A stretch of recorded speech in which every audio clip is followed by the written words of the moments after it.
Kami persembahkan program Santapan Rohani, terjemahan dari Renungan Our Daily Bread.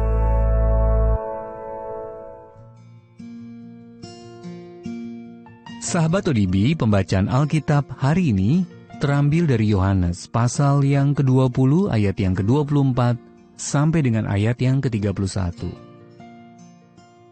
Yohanes pasal yang ke-20 ayat yang ke-24 sampai dengan ayat yang ke-31. Yesus menampakkan diri kepada Thomas. Tetapi Thomas, seorang dari ke-12 murid itu yang disebut Didimus, tidak ada bersama-sama mereka ketika Yesus datang ke situ. Maka kata murid-murid yang lain itu kepadanya, "Kami telah melihat Tuhan." Tetapi Thomas berkata kepada mereka, "Sebelum aku melihat bekas paku pada tangannya, dan sebelum aku mencucukkan jariku ke dalam bekas paku itu, dan mencucukkan tanganku ke dalam lambungnya, sekali-kali aku tidak akan percaya." 8 hari kemudian, murid-murid Yesus berada kembali dalam rumah itu, dan Thomas bersama-sama dengan mereka. Sementara pintu-pintu terkunci, Yesus datang, dan ia berdiri di tengah-tengah mereka dan berkata, "Damai sejahtera bagi kamu."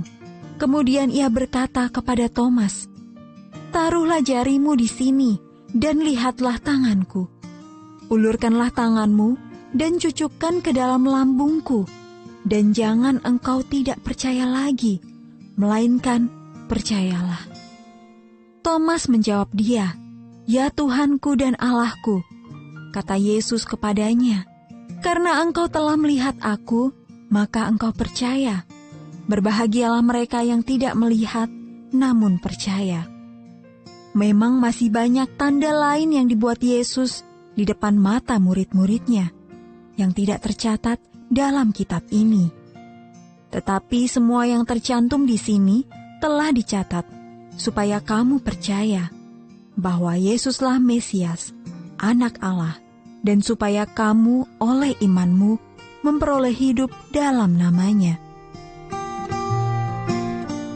Ayat Mas Renungan hari ini terambil dari Yohanes pasal yang ke-20 ayat yang ke-31. Tetapi semua yang tercantum di sini telah dicatat, supaya kamu percaya. Judul renungan kali ini alasan penulisan, ditulis oleh John Blaze.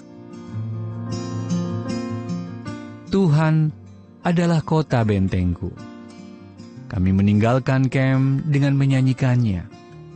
Tanggal 7 September 1943, Etty Hillesum menuliskan kata-kata tersebut pada selai kartu pos dan melemparkannya dari atas kereta api. Itulah catatan terakhir darinya. Tanggal 30 November 1943, ia mati dibunuh di Auschwitz. Di kemudian hari, catatan harian Hillesum tentang pengalamannya di kamp konsentrasi diterjemahkan dan diterbitkan. Catatan tersebut merangkum pengalamannya melihat kengerian dari pendudukan Nazi berpadu dengan keindahan dunia ciptaan Allah. Tulisan Hillesum yang telah diterjemahkan ke dalam 67 bahasa itu menjadi berkat bagi setiap pembacanya yang mempercayai adanya kebaikan di tengah segala kejahatan yang merebak. Rasul Yohanes tidak menutupi kenyataan sulit yang dialami Yesus selama hidupnya di dunia. Ia menulis tentang kebaikan yang Yesus lakukan, tetapi juga tantangan yang dihadapinya.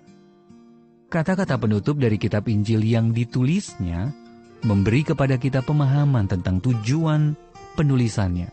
Yesus Kristus melakukan banyak tanda lain yang tidak tercatat dalam kitab ini.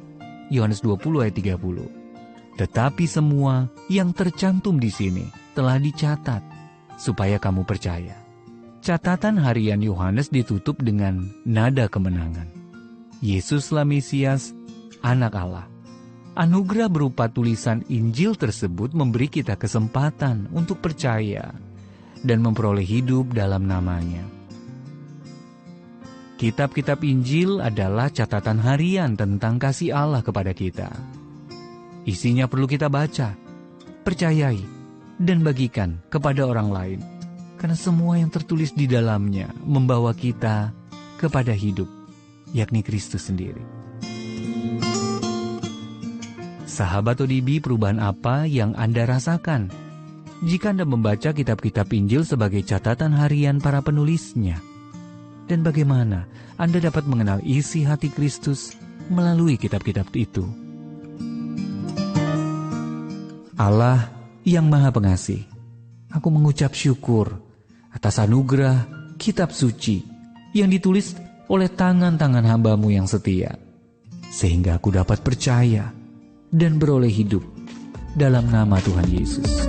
Our Daily Bread Ministries, wartakan firman pada dunia. Apakah Anda berminat mendapatkan buku renungan ini dalam bahasa Indonesia, Inggris, atau Mandarin? Atau Anda rindu mendukung pelayanan ini? Hubungi Our Daily Bread Ministries di 021 2902 8950, WhatsApp 0878 7878 9978, email indonesia@odb.org.